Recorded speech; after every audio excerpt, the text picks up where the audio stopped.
welcome back to Cats in Camo. This is part 2 of our review of the Glock 36. This is their single stack carry 45 ACP. We put a little bit of an extended magazine on it because, to be honest with you, it's about 22 degrees here today, and I'm shooting a small 45 with no gloves on, so I want as much purchase as I can get for the steel challenge. And what we have is I have a 7-round magazine. I believe the normal mag for this gun holds 6, but we have 7 in the magazine. We have a torso target there, 5 zombie heads, and then a torso on the right. So I'm just going to hit each one once, if possible. But we'll see if I can run the course with the Glock 36.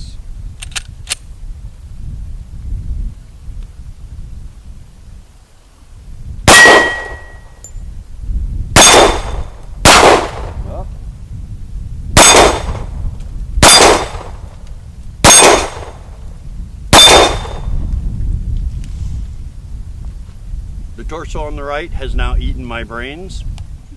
Allie is special, so instead of steel, she's going to put a little single stack 45 from Glock through her version of a tactical course. We're shooting bowling pins, and as always, a can of my shaving cream. Brat child.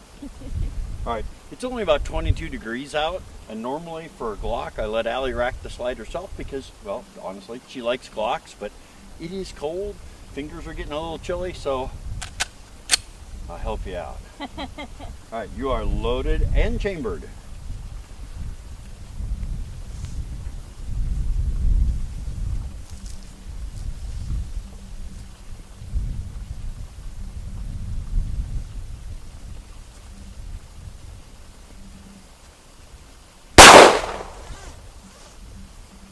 You touched it.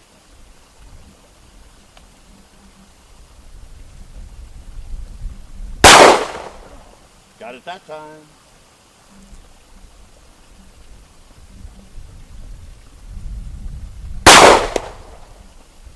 And we have a failure to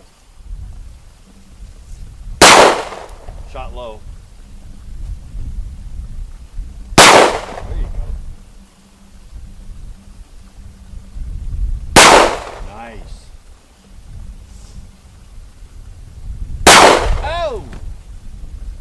Allie made a mess. I always. Again.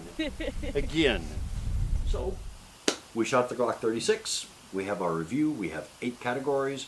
We have a scoring range from 1 to 5. We're going to start our review with comfort of grip, how it feels in your hands.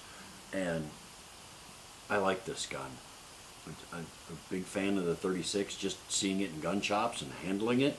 It seems to, for a carry gun, it seems just big enough to fit my hands and still be small enough that it's a logical carry conceal gun. So I gave it a 4. I have a certain level of expectation for holding a gun. I want it to be comfortable naturally. If it's not comfortable, then I don't want to fire it or I don't want to hold it. But the Glock 36 seemed to it was a comfortable gun. It was comfortable just holding, it was comfortable firing, just the grips itself. So 3 out of 5. Let's talk about the sights. This has a night sight on the front that also has the orange paint around the front, so it's much more visible during the day. And I'm a huge fan of that orange front sight. The rear sights are normal, but it pops. It's easy to see, and for most shooters, you're supposed to be putting that front sight on target first. That makes it really easy to do. I'm giving it a 4. I always like two-tone sights. I don't know what it is about them. I just seem to shoot better with them. I seem to have a better time with that gun. This just falls in line with that. The front orange sight, the back sight. So I'm gonna give it a 4 too. Let's talk about the trigger. This gun, the owner did a trigger job on it, and he did a great job. It's got a very light, crisp trigger. The downside to that is this is a carry gun shooting 45 ACP, and I wouldn't have done a trigger job on a carry gun. And if my buddy is listening to this or watching it, I told you this before you did it. And when we did our review, especially in cold weather, we both actually sent off rounds that we weren't expecting to send off. And for all the, you're not supposed to put your finger through the trigger guard until you're ready to shoot. And that's true. And my first shot was never the one I wasn't expecting. It was transitioning from one target to the next, and for that, I give you full props for a good trigger job, but bad on putting it on this gun, so we're going to leave it at a 3. Where again, it was modified, and it's got the double blade, but it does not work on this gun. I mean, normally I like the double blades, and I score them either 3 or higher because of that. But firing this gun, again, it almost seemed too touchy. Where there was actually a couple times where I was firing and my right hand jerked off the gun because it was that unexpected. And again, it wasn't that I wasn't pointing at my target, but it fired before I was expecting it to, and it caused me to jerk so much that one of my hands went off the gun. And that was scary, and it happened more than once. Scary for me too, I was there. So for that reason, it was scary to shoot. The more that happened, the more I was afraid it was going to happen again. So I have to give it a 1.